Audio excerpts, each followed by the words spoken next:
melakukan hubungan seksual, apakah bisa langsung hamil atau enggak? Kalau seandainya kita pertama kali melakukan hubungan seksual, apakah bisa langsung hamil atau enggak? Bisa nggak guys? Bisa langsung hamil nggak? Bisa langsung hamil nggak? Kalau dokter ini maksudnya tanpa pengaman ya, tanpa kondom ya? Iya. Kalau dokter ngomong nggak langsung hamil, banyak yang coba nanti.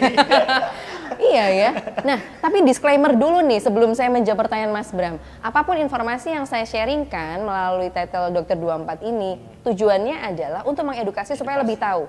Bukan untuk mengedukasi supaya melakukan dengan lebih bebas, gitu ya. Berada-berada pasti lebih pintar. Oke. Harus pintar dong. Harus pintar ya. Nah, pertanyaan itu menarik banget ya. Apakah kehamilan bisa terjadi pada hubungan seksual atau hubungan intim yang pertama? Itu dulu pertanyaannya. Jawabannya bisa. Bisa. Bisa. Ada 3 syarat terjadinya kehamilan. Pertama, spermanya sehat.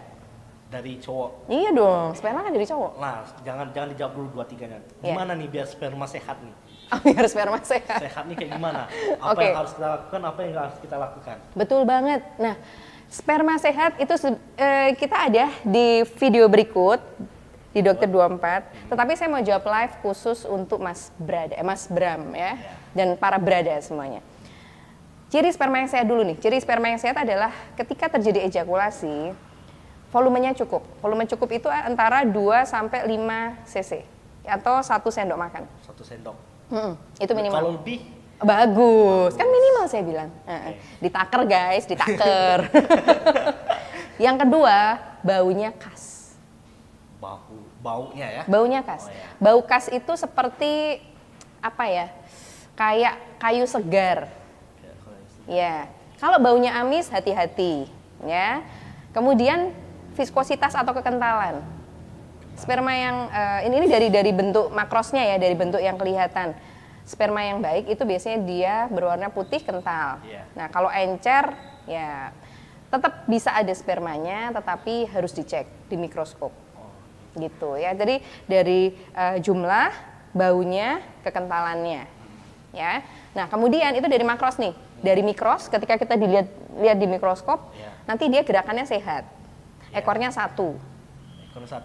Kalau 2? Kalau ekornya 2 nanti dia bingung ke sana kemari, akhirnya dia nggak sampai ke ininya, ke sel telur pujaan hati.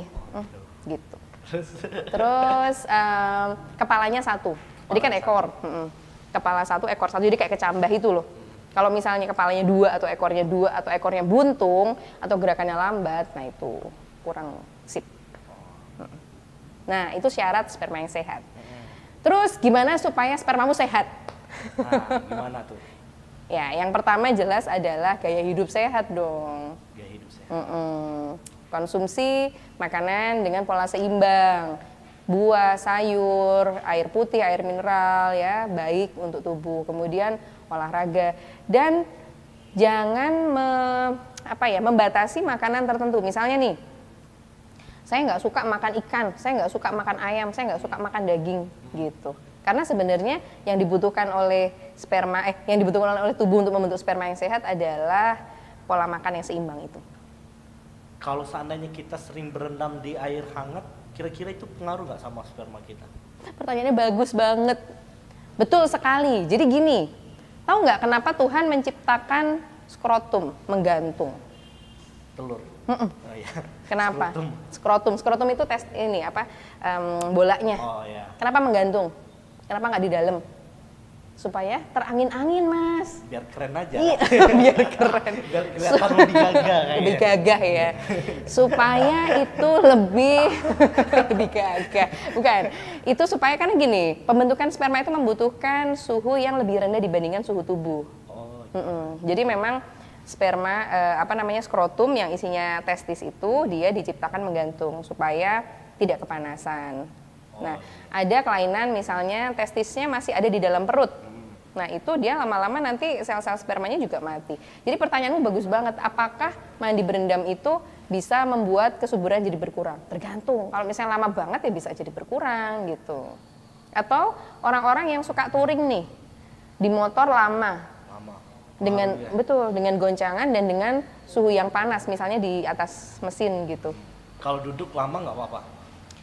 Kalau duduk lama, lamanya berapa lama ya? Paling nggak setiap 2 jam harus berdiri, sirkulasi udara, duduk lagi boleh.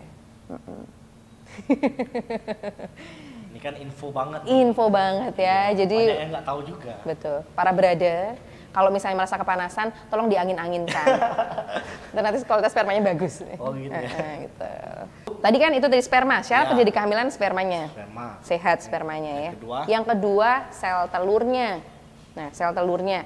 Sel telurnya ini juga harus sehat. Sel telurnya sehat itu ya beda dengan sperma yang kalau keluar kelihatan, kalau sel telur kan kalau keluar ya tetap di dalam. Jadi memang kita agak susah melihat sel telur sehat atau tidak. Harus dengan pemeriksaan khusus dari dokter diambil gitu ya. Nah, tetapi kita bisa ambil garis merah yang sama bahwa dengan pola gaya hidup yang baik ya, olahraga baik, makanan baik, maka sel telurnya juga bisa baik. Nah, di Dokter 24 ada juga di episode sebelumnya ya yang viewernya sampai 1 juta itu bagaimana ML yang aman ketika hamil.